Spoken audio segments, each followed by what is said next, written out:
तर नमस्कार मंडळी, स्वागत आहे तुमचं परत एका आपल्या नवीन व्लॉगमध्ये. तर आज आम्ही निघालो आहोत षष्ठी मातेला. षष्ठी माता म्हणजे सूर्यदेवाची पुत्री, जी की 5वीच्या दिवशी आपल्या बाळाचं नशीब लिहित असते. म्हणून या षष्ठी मातेला 5 वार झाले की आपल्या लेकराला घेऊन जायचं असते.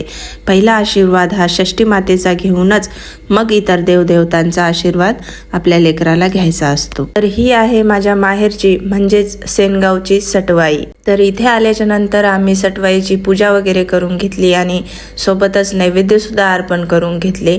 आणि माझ्या लेकरासाठी, माझ्या आर्यासाठी आयु, आरोग्य, संपदा असा आशीर्वाद मागितला.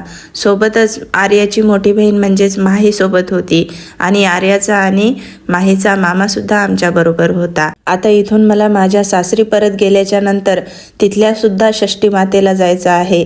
तिथल्या षष्ठी मातेचं नाव हे रानूबाई असं आहे, अर्थातच टेळकीची रानूबाई. इथे सुद्धा मला आर्याला दर्शनासाठी न्यावं लागेल. चला तर मग भेटूयात परत एका अशाच नवीन व्लॉग सोबत. व्लॉग जर आवडला असेल तर लाईक आणि कमेंट करायला विसरू नका. तोपर्यंत बाय बाय.